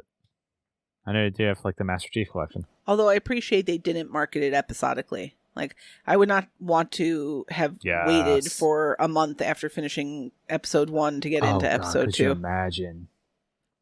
Oh, that would be the worst if we had to wait a month. Oh, especially if the way that episode 1 ends and Yeah. that choice, if I had to wait a month, I would go nuts trying to see how that played out. Oh God. All right. Kingsman, Yeah. Are you complimenting me? You said I looking good. You need some new glasses, bro. I'm paying off people. Neo was complimenting me before. Kingsman, I'm paying off people. You get extra duckies in the ducky race. All right. Let's get off of this. I override this conversation. There we go. Let's get into our next Play As topic. Dusk Falls, everyone. It's fun. Yes, play it in a group. And if you're the type that doesn't want to play with anyone else and play it solo, I'd love to hear your thoughts on it too. Mm-hmm. Yes, let us know in the Discord. Before we get into our next segment, I do just want to mention anybody that's with us here in chat, if you haven't already, be sure to subscribe to us. And when this is over with the ducky races, you'll be entered into that. There's quite a few people that are new here. I've been recruiting. Yes. How do you do it? But Gift a sub. Yeah, you just gotta subscribe. But let's get into sales. So for this week, I'm gonna go first because I actually have something to recommend. Whoa. Yeah, it's something different. A couple of different games. So the first game, and these first two games I've actually already bought. I can't wait to play them. The first game is called Mad Games Tycoon. It is usually $30, but right now it is $9. It is a simulation management game, and it looks like it's an idle game. This game, it's Mad Games Tycoon. It kind of looks like a it's a sim game, but it's like you have your own arcade, and customers come in and they pay for they play the games, give you money, you build a bigger arcade, so on and so forth. It looks like a phone port game, and that may or may not be a knock depending upon who you are. Personally, I love the stupid idle games on the phone. I've played so many of them. I don't know what it is about them. I absolutely love them. So when I saw this, I'm like, I gotta play it. And then along the same lines is Mad Tower Tycoon, also $9 down from $30. This is a management game. This looks like there was an older game called Sim Tower. I don't know if anyone's ever played that. It's by the same people as Sim City, but it's a tower. You in this you try to build a hotel, and you have to have all the different apartments and whatnot. Well, this just looks like that, but probably worse. Be warned though, it has one unobtainable, so that is a problem. But I don't care. And then the last game, Monopoly Madness. It's half off, $15 down from $30. This looks like Monopoly mixed maybe with Mario Party, kind of like the Mario Party mini games. I don't know. It looks like just chaos while trying to play Monopoly. It's kind of hard to explain. I would just watch a clip. It looks like a lot of fun, and I'm a big Monopoly fan. My family, we play it quite often, so something like this is kind of piqued my interest. I want to try it. Elle, what would you like to recommend? Yeah, there's a lot of stuff on sale this week that's interesting. There's a lot of season passes. There's a lot of backwards compatible games. A lot of Windows games. The Back for Blood annual pass is $20 down from $40. I saw Just Dance is $20. Hey, Prue, make down sure you for get $50. Prue's going to buy it for us, he said. Well, something I was discussing with Nate is the Saints Row DLCs. Now, these are the 360 season passes for Saints Row the 3rd and Saints Row 4. And I believe they were both games with gold. So everyone has these games. And Michelle and I had done the 3rd game, but not the 4th one. And the season passes were only $5 to begin with, but for whatever reason, they are 75% off. They are $1.24 each. Dang. and they come with all the DLC you need to complete the game. As I've been informed, you don't get everything, but if you were to buy this stuff individually, they're way more than this $1.24. So the Saints Row the Third and Saints Row 4 season passes are $1.24 each. I got the one for Saints Row 4 yesterday. I got it, and you just boot up the game, and it works really well in backwards compatible. You click on it, and then you just have to, and then it gets added to your queue for the one, and then it'll download. And the Saints Row 2 DLC is also available, not with the season pass, but you can get each. There's 2 DLCs you have to download or buy, and I think they're like $2 each. Yeah, they're also on sale. I think they're $2 each. So cool. Yeah, lots of good stuff. All right. How about you, Michelle? What would you like to recommend? I would like to recommend Puyo Puyo Champions because it's a puzzle game, and we all know that I enjoy puzzle games, but it's also only $1.99, down from $9.99. It has a really scary-looking TA score. It's worth 5,796 TA for its 1,000 gamer score. However, it's not that it's hard, it's a little bit grindy, and it has multiplayer achievements. Puyo Puyo is fun. If you've played it, you know what you're getting into. I've always enjoyed those games. It's a great game if you're looking to, do preloading for some contest or other. And I certainly can help anyone who winds up getting this with the multiplayer stuff. Also, for any of the things that seem like they're the more difficult ones in terms of the ratio, there are guides that have videos that showcase like how you can set up the Puyos to pop in certain ways.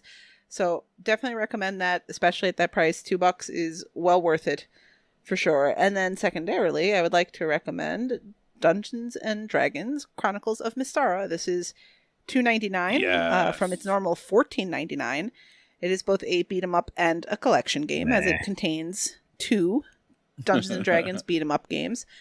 And it's a beat 'em up. It's pretty fun, actually. There is an annoying achievement where you have to collect all the different items that drop throughout the 2 games.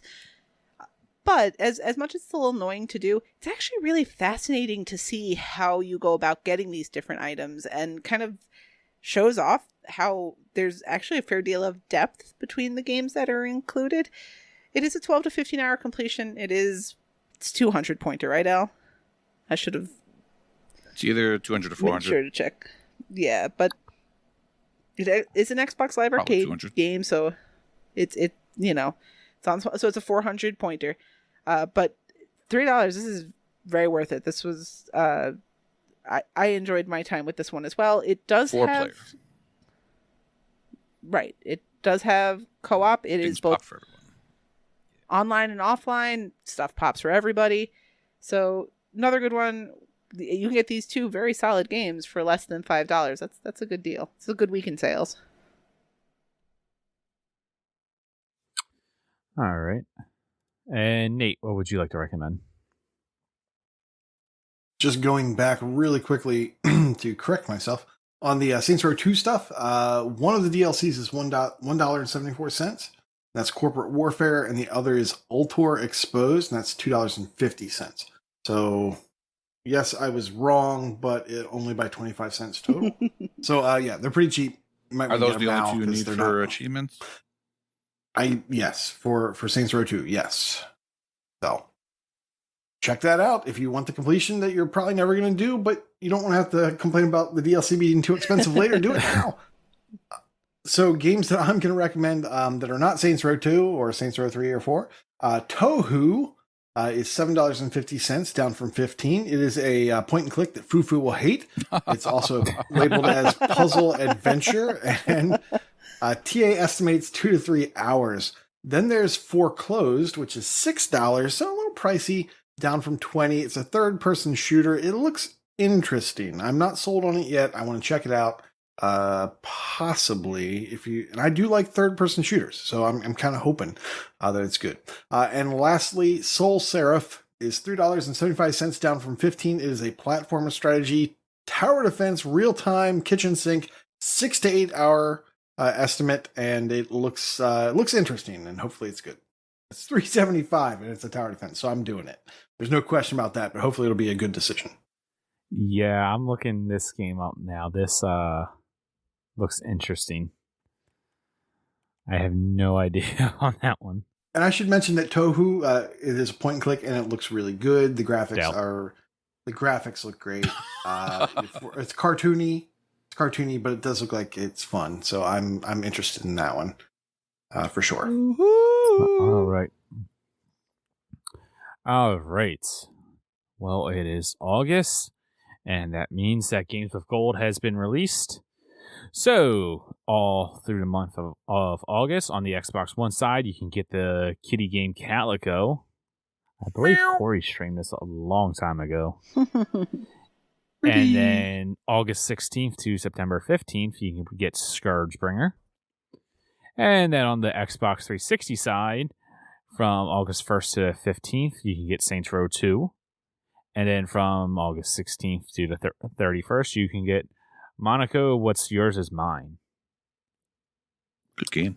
And then someone carry me, please.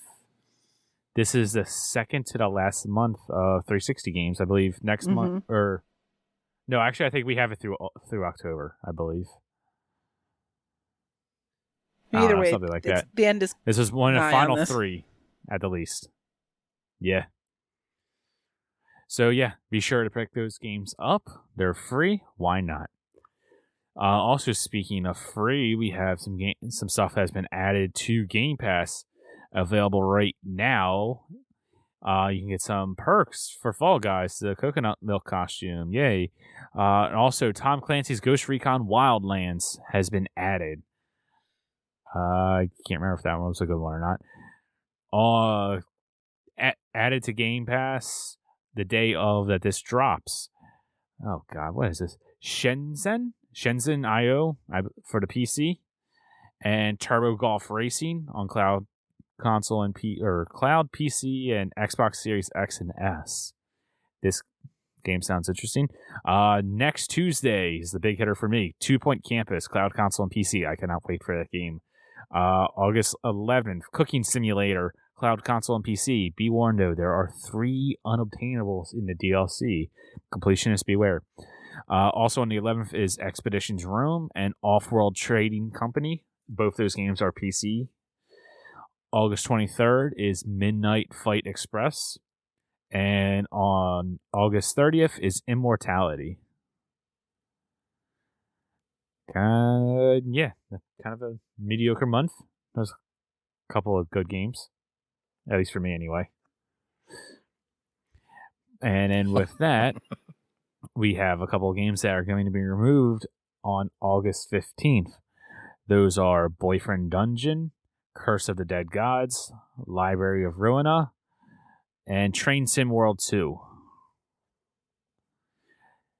Just as a reminder, as always, if you want these games, you can buy them for 20% off while they are still in Game Pass. And I believe DLC 2 is also 20% off.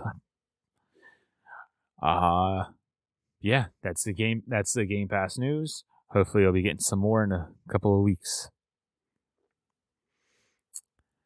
And then I guess with that, we will go to contests. That'll be our Gamertag contest. Nate, take it away. So last month, the Gamertag challenge was for Hawkeye Berry 20. His wild card was any new achievement or previous completion in Fall Guys was worth 1 bonus draw. And the bonus was Fall Guys, Guise, where achievements with the letters F, A, L, and L in that order, but they don't have to be consecutive. And then we had a bonus for whoever could create the longest string between the first L and the last L. And the achievement name would take the crown, and they'd get 10 bonus draws. Yes, Al? Oh, you told me I won? No, he made a bad joke. No, you didn't win. No, you obviously didn't win. It's obvious by now. Okay, sorry. So just looking at the stats, because everybody loves stats, the common achievements used for the Fall Guys were, not surprisingly, I guess, all from Fall Guys. There was Fall Throttle, which is worth 12 points. There was Infallible from Fall Guys. We had that 6 times. That was entered across everybody. And that's for winning 5 episodes in a row. Then there was Fall Bay from Fall Guys. There were 4 entries of that. That's sharing a hug with a Fall Guy. There was Fall Throttle. Oh, I mentioned that. That was used 3 times. I didn't say what it was. And that's for reaching terminal velocity. Then, not a Fall Guys game, finally getting along from 2 people. And that's from Teenage Mutant Ninja Turtles, Shredder's Revenge. Yes, where you're cheering up Raph Fantastic while playing as Casey Jones. We had 38 participants, 396 letters, 14 tags were spelled in completion. There were 14 wildcards entered. There were 47 valid bonuses entered, so good job, with 605 total draws. Our longest string, unfortunately, was from someone who did not complete the gamer tag, so that was invalid. However, it's pretty long, so we're going to mention it. That was Alex R. Davies with a 34 character length achievement for Forzathon cleaning up the festival. And that is from Forza Horizon 3, but it didn't win because it wasn't valid. Oh, Who did win with the extra bonus it actually ended up being a tie. It ended up being a tie between Saucy Slingo and What the Fug. No. They both had finally getting along from Teenage Mutant Ninja Turtles, Shredder's Revenge. That was worth 18 points. So that was our max. I lied. That was another common achievement from those 2 guys. The first place actually was a tie between Crunchy Goblin and Freemhole with 19. Nice. They smashed the 18 record. And that was for Half Truths and Whole Lies from Murdered Soul Suspect and Tales from the Mystical Lands, which is from Raji. Our winner, after all that stat, let's get to the winner, is Northern Lass. Oh, she did it. And she did it again. She's a consistent gamertag challenge completionist. She almost always finishes the gamertag and puts in a whole bunch of bonuses and the wildcard. This time she had the gamertag completion, the wildcard, and 5 bonuses. And her max length was 12, so she didn't get the 10 extra crowns, but she got 12 bonus points. Nice. So congratulations Congrats to Northern Lass. Next month, which is this month, is our gamertag challenge is for Sabin Rothschild. This wildcard game is any new achievement or previous completion by Obsidian Entertainment is worth 1 bonus draw, and the bonus is how much more black. Achievements with the word black or isle/island, that's worth 1 bonus draw per achievement. Cool. Congratulations, Northern Lass. Reach out to us and we'll get you your prize. And speaking of prizes, we have our patron drawing for the month. Now, if you don't know, we have our Patreon, patreon.com/achievementhunting101. If for all those that support us, you get entered into a random draw to win an Xbox gift card. And this month's lucky winner is MDP. Nice. Congratulations, buddy. Congrats. Thank you for supporting the show. When you hear this, let me know and I'll get you your code. And thank you to all of our patrons that help us keep this going. And with that, let's get into some brags. Take it away, Michelle. Okay. We have Beast Middle up first in completions with 250 completed games. This is a new name for me to read. Whispering Clown has reached 400 completed games. Neo has reached 450 completed games. Sir Polygon at 550 completed games. Yinga Garten at 900 completed games. RPG Davey and Dave Bottom have reached 950 completed games. And we have another pair of same completions between Inferno 118 and Elroy OMJ, who have both reached 1,200 completions. Congratulations, everyone. In streaks, we have Freemhole with 50 days, AS Unknown 1 with 350 days, Sadek also with 350 days, Benel 72 with 500, Northern Lass with 700 days, Jeremy DJ with 1,050 days, and celebrating a 1-year achievement win streak is Redemption Denied. Who? Good old Redemption. All right. And in gamer score, Shadowless Edge has hit 850,000 gamer score. A Gray Shark has hit 1 million gamer score. Congratulations on hitting the million club. And Triple Triad 777 has hit 1.2 million gamer score. Man, I just want to say that I was checking out the Nickelodeon All-Star Brawl roster, and only Leonardo and Michelangelo are in the game, and not Raphael and Donatello. Who was responsible for this travesty? Just wanted to It is At pretty- least they put the 2 good ones in. Yeah. Oh, Which makes no sense.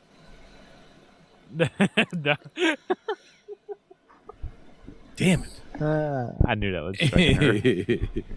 In leaderboards, Fluttery Chicken is in the top 500 of the TA difference leaderboard for survival. Jimbot UK is number 1 in the TA leaderboard for cycling. RPG Davy, who needs a new name, I guess, is second in the gamerscore leaderboard for tennis. Sabin Rothschild is in the top 200 of the TA difference leaderboard for role-playing plus turn-based. Is Fall Guys on one of those? I don't think so. Sir Polygon, who I bribed to come in the Twitch, is in number 20, in the top 20 of the USA completed games leaderboard for Connect Required. That's pretty damn good. And second in the completed games leaderboard for On Rails. And we have a write-in brag straight to my DMs from Umplebeast, who says, I forgot to tag you in brag camp, but I'm currently in position 69 on the Florida Gamerscore leaderboard. Well, thank you for that, Umplebeast. Nice. There's nothing else better than I would like to see. Oh, yeah. Nice. Almost forgot. So thank you for that. For sliding into my DMs with the 69. That'll be the first and only time that ever happened. All right. That's old. All right. Get some water. Well, with that, you need to pause for some drinks. I do need some water. We're about to end, and then I can get some. Can go get some drinks. All right. Well, yes, all right. That will do it for us this week. Subscribe. Thank you all for that has been in chat with us. If you don't know, we are live on Twitch right now. We go live the first Tuesday of every single month to do this, and periodically in between there we stream games or whatever. Twitch.tv/AH101.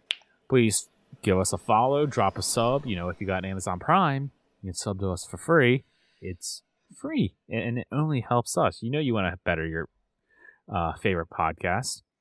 If you want to send us a Twitter tweet, you can do so on the Twitter at Achievements101.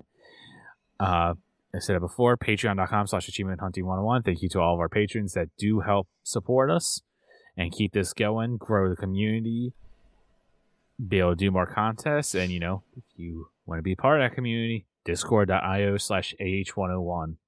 We've got all kinds of stuff going on over there, all kinds of channels, random conversations and whatnot. It is the place to be. And then last but not least, if you want to rewatch this, or if you're listening to this as a podcast, you know what, man, I wish I could have saw all their pretty faces and their reactions while they were talking about that. Well, you can go on over to YouTube/AchievementHunting101 and check out the VOD, and also the VODs on all the other shows that we do and game reviews. And I mean, you can listen to the podcast there if you're that kind of a person. But yeah. But anyway, thank you all for those that are listening. Class is dismissed. On to the ducky races. Screw you, Saucy. Saucy said about 500 things in chat and finally said something funny. I don't tan. I burn. That's where I'm going to end this recording.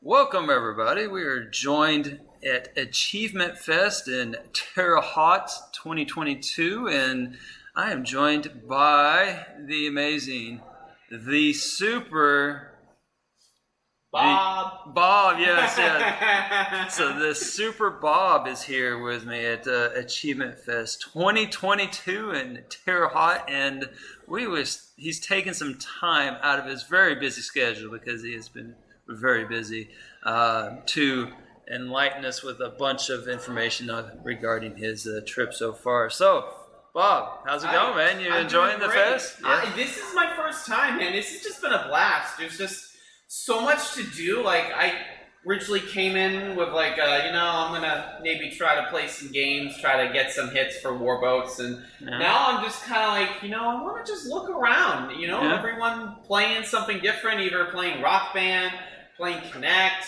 maybe playing a delisted game or a Windows 8 game, or heck, maybe even just playing Power Wash Sim together or Overcooked together. It's just been a lot of fun. I have to try to make up some more plans next time, or try to like come up with like a list of maybe, okay, these are the games I'm gonna play, these are the games I'm gonna play next time. But this has been great. Right. So you came in and your expectations were you were just gonna go with the flow, and all right. And so and I knew someone personally, like in real life, that was coming here, so it was gonna be nice to meet her finally.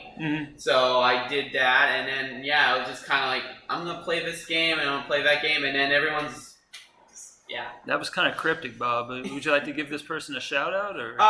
Katie. Okay, all right. Hello, Katie, if you're watching. Best part is when I saw the seating, I'm like, we're gonna be sitting right next to each other. That's great. And then I messaged Fucha. I was like, hey, can I swap seats? And he's like, what? I put you right next to each other, and you're gonna swap seats? All right, I'm just gonna cross you off the list now. I'm like, no. Right. And for those who don't know, like if you have some friends coming, you can request individuals to sit next to. And so, for example, I'm sitting next to Burr Rocker and Freaky, and so I'm pleased as punch with my seating arrangements, even though I haven't been at my station the entire time personally. But you've been over there just nonstop. So so if you were coming again, so you said you would prepare more what you were interested in. Next time.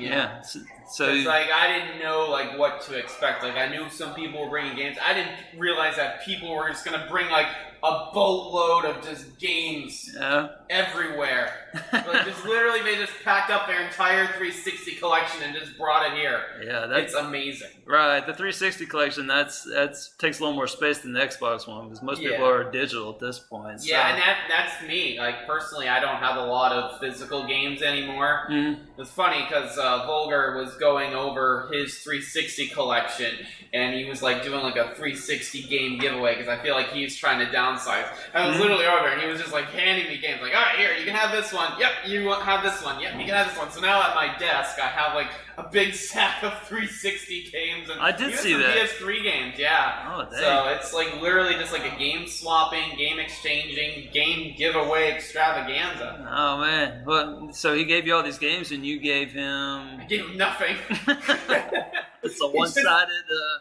and then my friend Moronic Narcotic, he got a Xbox 360. I think it might have been from Volgar too. I can't remember, but he gave him that too, and it had I think the Boring Conspiracy or something like that on there.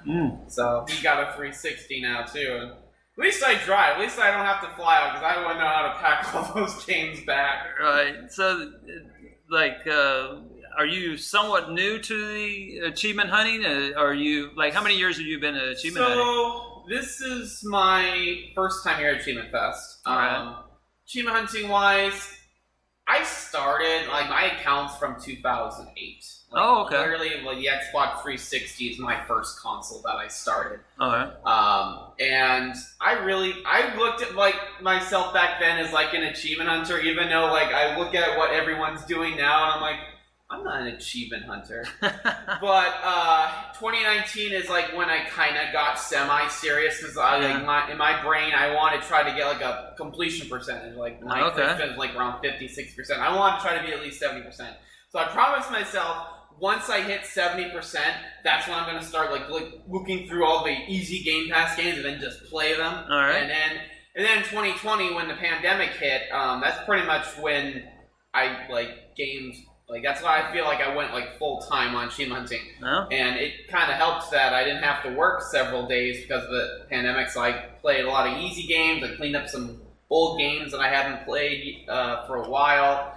And then, 2021, pretty much same thing. And then I actually did G-Task this year. This year was my first year doing it, and I think I finished top 50 in solos and then top 50 in the teams. So that was a lot of fun and very interesting. I've heard of that contest. It's an interesting contest. It can get really crazy. Yeah, there's a lot of guys that are just really all in on that. There's people that just preload all year. Yeah, I could never do that. Yeah, great respect for those guys. Absolutely. I hear they're awesome guys too. You know? Yeah, absolutely. Big muscles and stuff. So, so what is your focus then? So, like, are you like trying to get to the top of any leaderboard, or what's? Well, my goal this year is to try to have a 90% completion percentage. It's like you're almost there. I am. I'm at like 88.2 right now. 88.1. You must have dove something yesterday. I was trying to get one. Okay, it is 88.1, 88.2. I'm very close. I think I'm at 0.19 or something. That's crazy. And I'd like to point out that you're one of those gamers with an over 2 ratio, so that's pretty cool. So you play the good stuff. Yeah, actually, I was kind of surprised by that, honestly. When I first scanned into TA, like, I knew that I probably, like, I was thinking like I was going to be at maybe like a 1.9 or like a 1.95 when I first scanned in TA, which was like March. And as soon as it pulled all my achievements in and said, your ratio is 2.07, I'm like, wow, really? Yeah. So then I just like, okay, I want to try to get to 2.1. See, I'm not like a ratio hunter. I call myself a ratio maintainer. Right.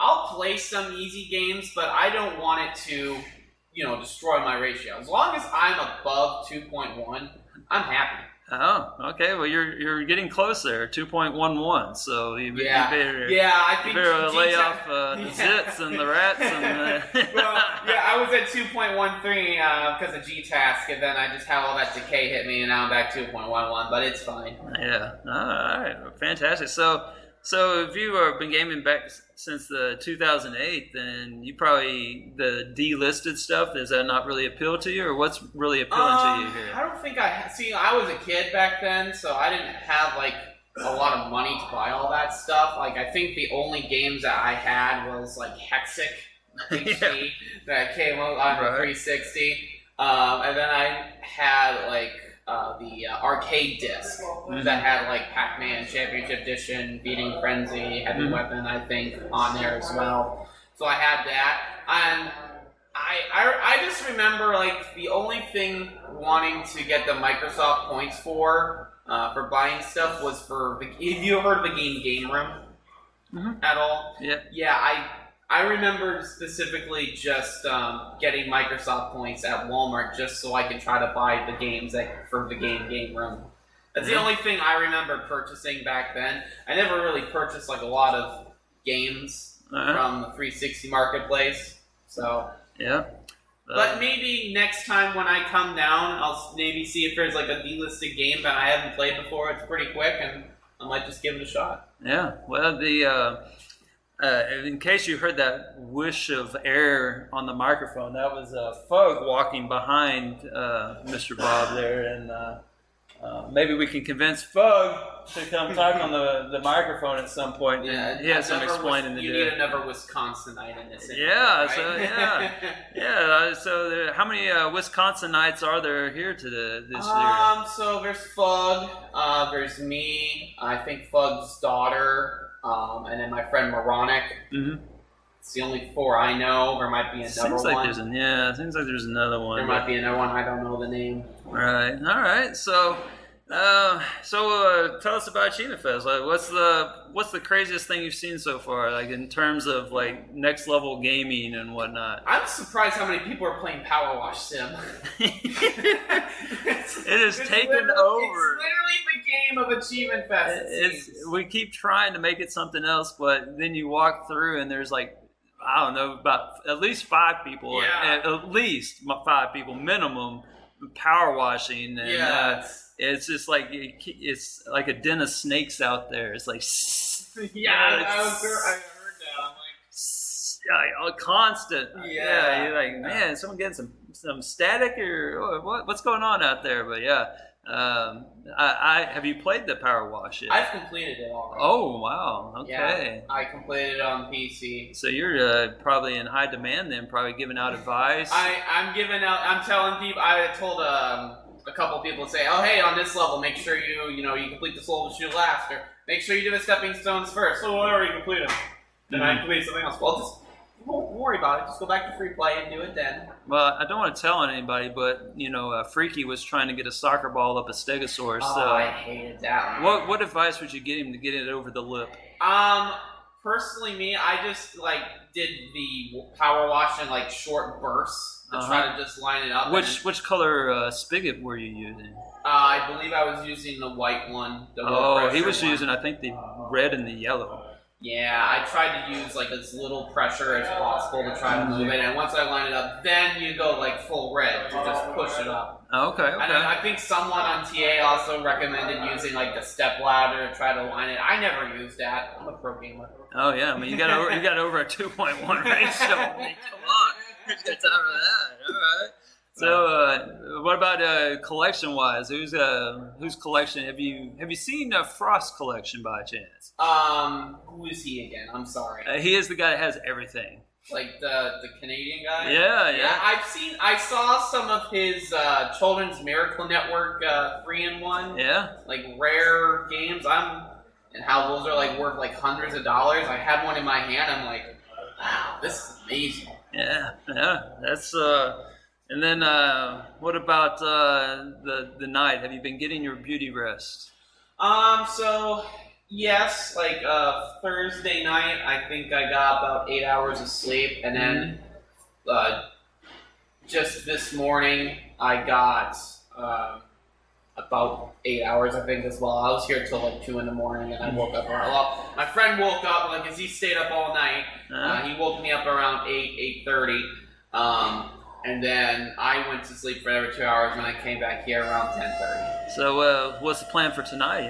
Being this is being recorded on a Saturday, so we got this is the last full day, and then we got one, last night tonight. My plan is I might just try and see if I can complete some quick 360 games. Not a lot, Yeah. If I go below 2.1, I always got that easy game pass inflation. Right. I haven't done House Flipper yet. I haven't played. There's another easy game that's high. I can't think of it right now, but is it because of the wailing of the refrigerator that? For those of you, I'm not sure if it's going to make it in the podcast or not, but have you heard it sound like Bob was being attacked by a ghost? I assure you he wasn't. He's okay, but there's a freezer meat locker thing.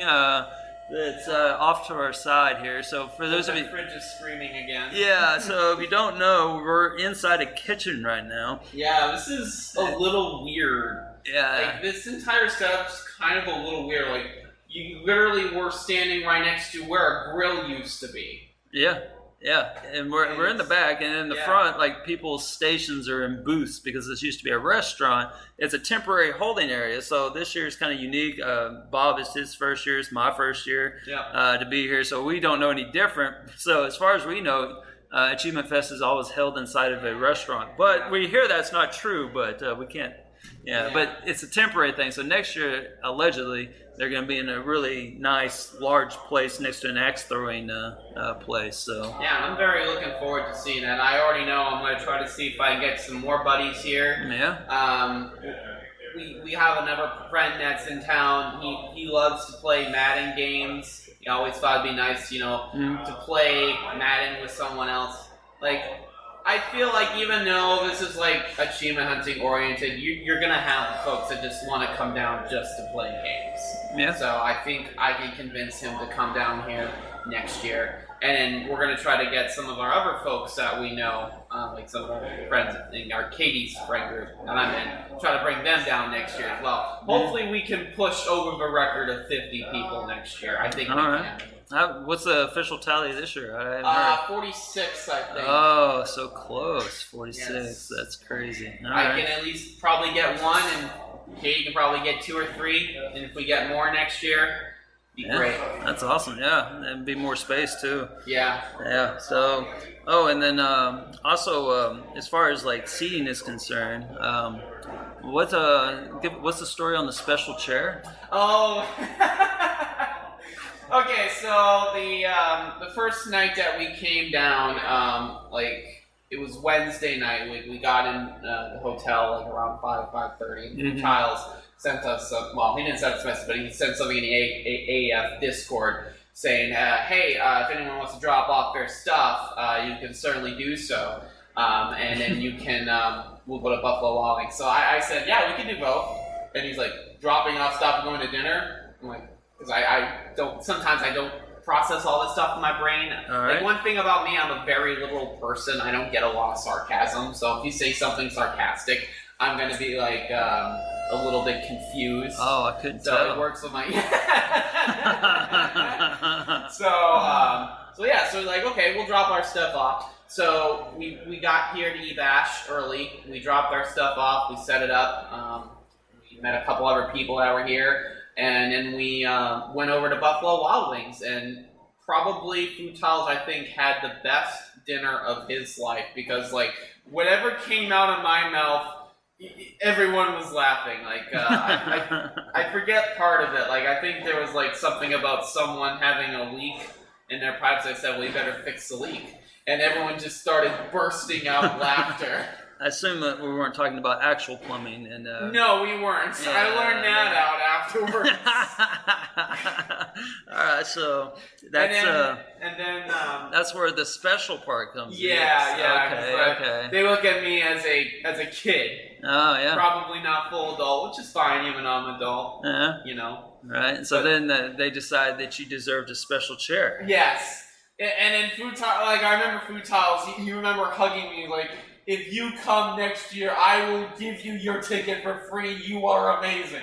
Why? Did you get that in writing? Yeah, I know. But he's literally like, this is the hardest I've laughed in such a long time. Your oblivious to everything is amazing. Oh, man. So, all right. So, yeah. And then it was funny because when we went to the Real Hacienda, I think was it not last night, Thursday night. Yeah, Thursday. I was sitting right next to Mr. Petart, and he was showing off his tattoo. To me, it looked like the Bethesda logo. Oh, yeah. But it was actually, I think, the Imperial logo from Star Wars. So I spewed out, like, because we were talking about tattoos, I forget, like, how it happened. He was like, oh, look at my tattoo. And I said, what is that? Is that Gears of War? Is that the Gears of War logo? Or maybe that's the Bethesda logo. You're a Bethesda fan. And then Dog of Thunder he's great. Like, every time I say something and I don't get it, he come over here and be like, okay, Bob, so this is about Star Wars. Here's some summary of Star Wars. And then wait. So, have you seen Star Wars? I have seen Star Wars, but I'm very Which one? The three good ones? I remember watching episode 7, and I also remember watching episode 8 and seeing how everyone hated episode 8, including my mom, who used to be a Star Wars fan about it, and I think she still is. That's the one where they killed Spock, right? No, that's Star Trek. I got that. All right, you're on top of this. So. Yeah. All right, so Bob, I hate to take a serious turn here, but okay. Talk to us about Windows 8. Oh, Windows 8. Well, so this is kind of stupid, okay? Okay, kind of. So, first of all, we were trying to get like Disney Fairies. A couple of us were trying to get that to work, and we were also trying to get Fruit Ninja to work and everything like that. For whatever reason, like we could get Fruit Ninja to work, but seemed like it was locked out to Jeff Mom's account. We don't know the password to that, so we can't use that. And then with Disney Fairies, it's kind of, I think, the same thing. So it was just kind of stupid, okay? So I'm in IT, okay? So, but last time I messed with Windows 8 was like 8 years ago. Yeah. And Windows has just fundamentally changed since then. Like, I remember, if you remember, seeing, the little 5 things on the right of Windows 8, I think they called those the gems. Mm-hmm. Where do you put Windows 8 in the hierarchy of crappy Windows products? Is it somewhere around Vista?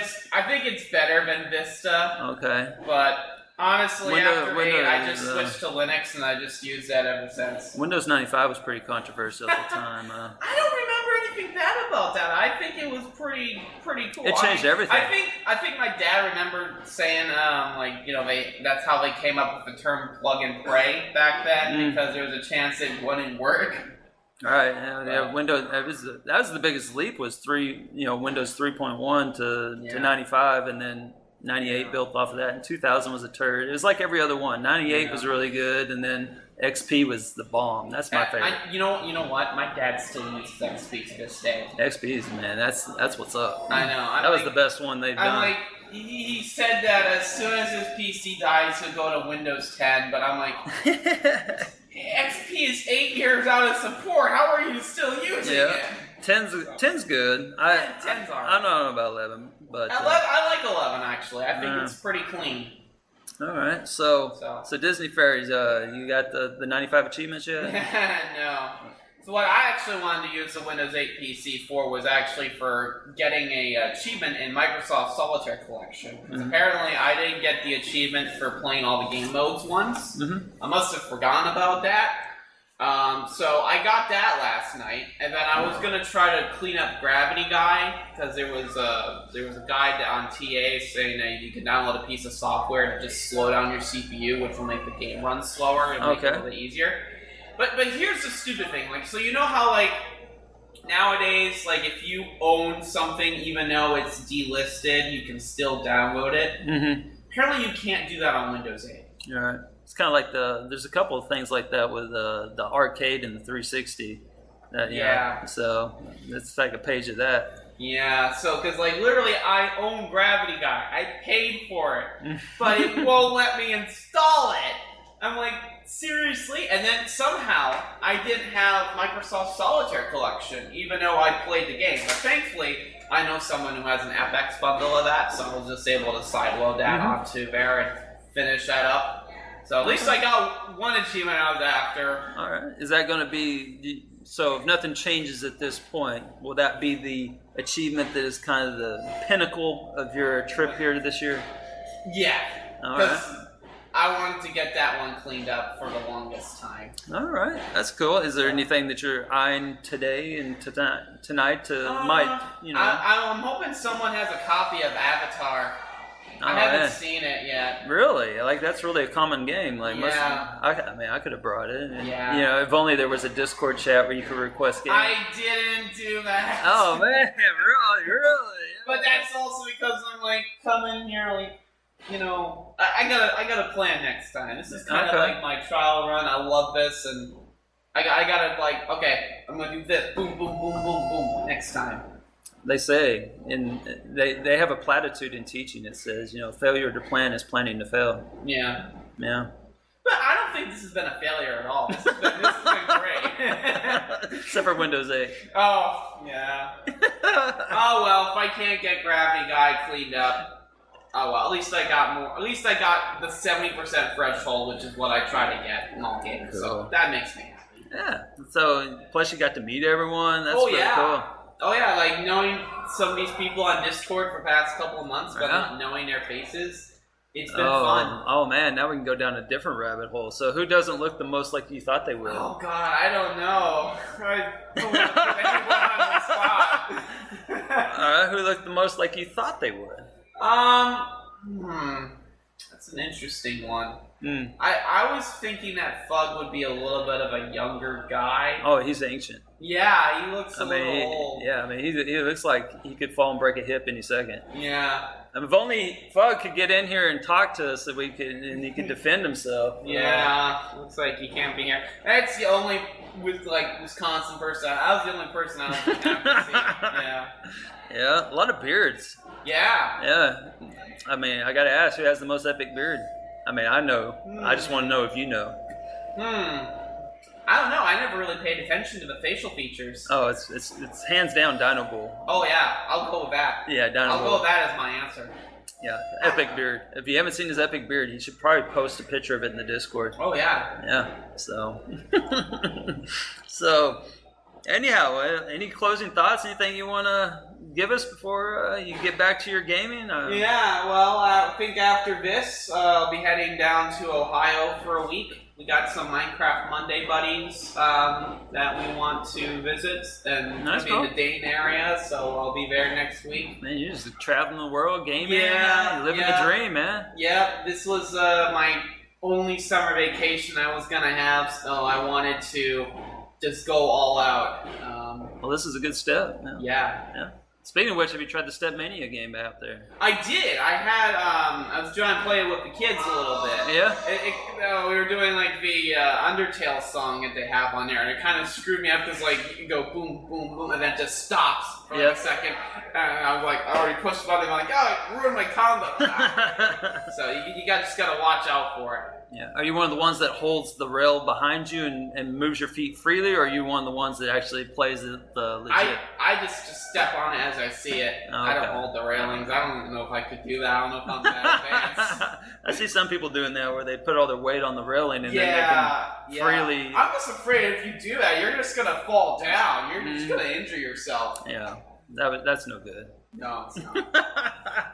Well, I appreciate you taking some time out talking with me. And, Thank you, man. This has been fun. Yeah, so I really enjoyed this. yeah, I look forward to is this your first appearance on the podcast? I think it is. Oh yes. man, it brings me joy.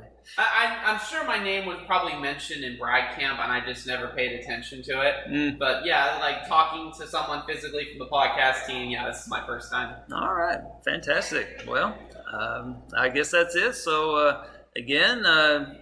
What would you say to anybody that's on the fence, maybe to come to Achievement Fest? Just you gotta come, okay?